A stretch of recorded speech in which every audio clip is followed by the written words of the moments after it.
Η ελληνική κυβέρνηση εξετάζει την επιβολή φόρου αδράνειας στα κλειστά ακίνητα, μετατρέποντας ακόμα και τις ερειπωμένες αγρικίες και τα μισογκρεμισμένα κτίρια σε πηγή εσόδων. Ο φόρος αδράνειας, που εμπνέεται από το γαλλικό μοντέλο, επιβάλλει φόρο 15% επί της αντικειμενικής μισθωτικής αξίας για ακίνητα που παραμένουν κλειστά για τουλάχιστον ένα χρόνο. Ένα διαμέρισμα με ετήσια μισθωτική αξία 4.800 ευρώ θα επιβαρύνεται με 720 ευρώ ετησίως, ακόμα και αν είναι τιμόρροπο ή ακατοίκητο. Οι ιδιοκτήτες, ήδη πνιγμένοι από φόρους ένφια, υψηλό κόστος συντήρησης και την αδυναμία ενοικίασης ή πώλησης σε μια νεκρή αγορά, θα αναγκαστούν να πουλήσουν σε εξευτελιστικές τιμές. Η Πανελλήνια Ομοσπονδία Ιδιοκτητών Ακινήτων κρούει τον κόδωνα του κινδύνου. Πολλοί δεν κρατούν τα ακίνητα κλειστά από επιλογή, αλλά επειδή δεν μπορούν να τα ανακαινήσουν ή να τα αξιοποιήσουν σε μια οικονομία που καταραίει.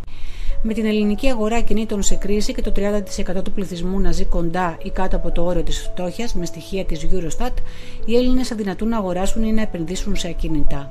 Ποιος μένει λοιπόν να υποφεληθεί από το ξεπούλημα που θα προκαλέσει ο φόρος? Ξένοι επενδυτές που μέσω προγραμμάτων όπως η Golden Visa ήδη αγοράζουν ακίνητα σε εξευτελιστικές τιμές, και μη κυβερνητικές οργανώσεις που με τη στήριξη διεθνών οργανισμών αναζητούν χώρους για τη στέγαση μεταναστών.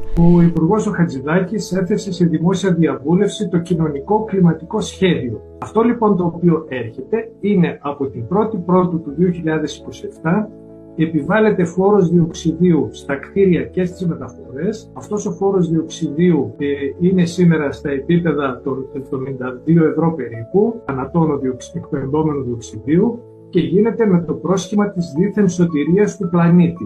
Μέσα από ένα εντελώς κάλπικο αφήγημα ότι το διοξείδιο του άνθρακα ευθύνεται για την υποτιθέμενη υπερθέρμανση του πλανήτη και γι' αυτό πρέπει με τη φορολογία να σώσουμε τον πλανήτη. Το αστείο της υπόθεσης είναι ότι οι εκπομπές διοξειδίου του άνθρακα της αερίων του θερμοκηπίου, να μην το λέμε διοξειδίου του άνθρακα, αερίων του θερμοκηπίου της Ευρωπαϊκής Ένωσης είναι το 6% των παγκοσμίων εκπομπών, οι οποίες αυξάνονται σταθερά τα τελευταία τουλάχιστον 4 χρόνια, αυξάνεται κάθε χρόνο όλο και περισσότερο. Έρχεται λοιπόν η Ευρωπαϊκή Ένωση και η ελληνική κυβέρνηση και λέει ότι αυτό το 6% θα σώσει τον πλανήτη και θα φτιάξουμε βιώσιμη οικονομία. Μόνο πολιτικοί απατεώνες μπορούν να ισχυρίζονται τέτοιο πράγμα.